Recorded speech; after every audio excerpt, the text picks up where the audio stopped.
My name is Amoni Brown, and this is the concept of race. The term race was first used in the 17th century to categorize people based on their physical features, but by the 19th century it also included genetic categorization. In Race by Roderick A. Ferguson, the term was analyzed more in depth. One point that stood out to me was Ferguson believed when studying race in America, a person will get a wide ranging analysis of freedom and power in a wide range of scenarios where racial differences divided those individuals. I agree. I believe the concept of race and racism in America throughout history was used as a psychological means for individuals to seem superior to the lesser in order to take over their resources, control their lands, and obtain labor.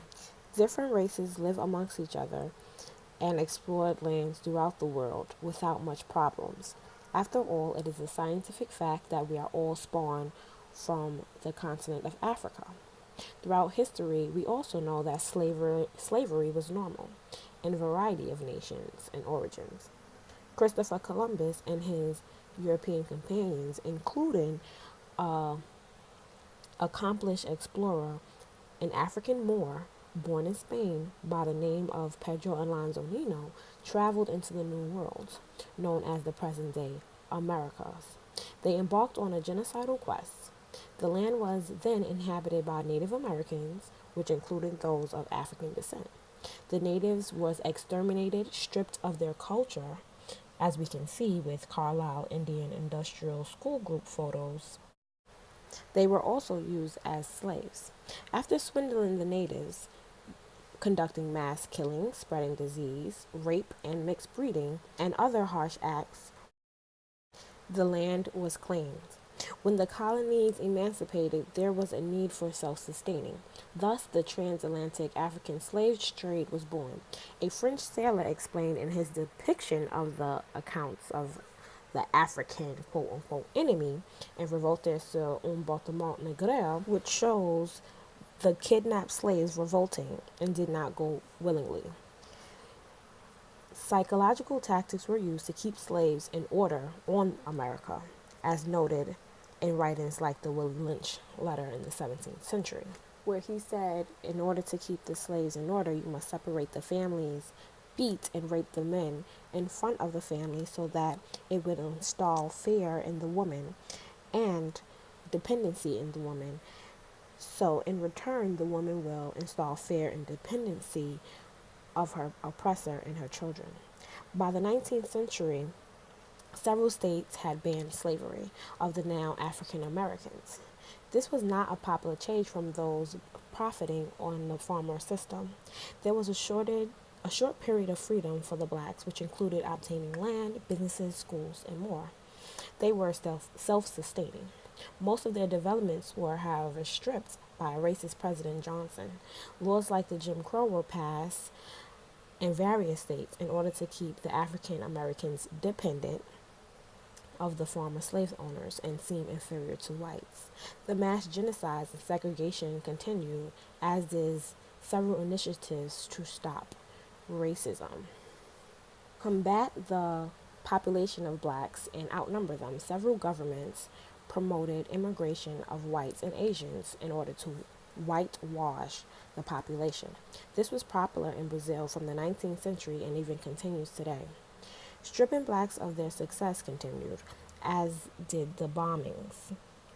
Well, as we can see in the bombings of Oklahoma, also known as the Black Wall Street, a self sustaining black neighborhood.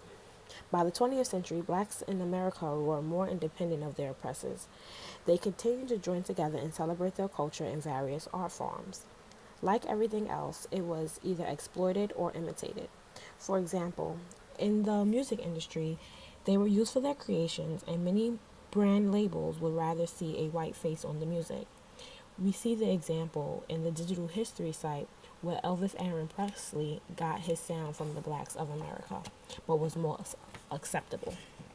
Is it safe to say that racism and race classification doesn't exist in present day 21st century? I wish. Today the blacks are bombarded with the teachings of slavery as if that is their only and original history. The psychological and scare tactics that further divide the races and neglect the full truth have also been passed down through generations. For example, as with the Willie Lynch letter, the police further and the unequal justice system further divide the black family.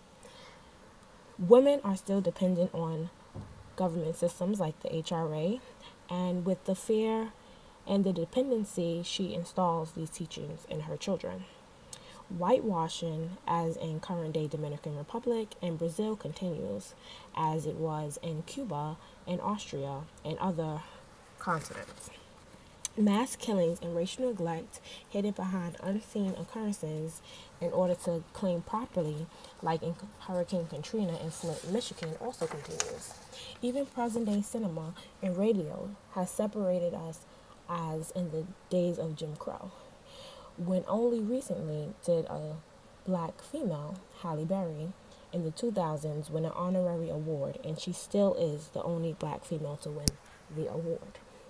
Movies only depicting blacks as slaves and in other submissive roles is also a tactic, as was Halle Berry when she won her award. Hopefully, the concept of race will be obsolete and we will all be prosperous.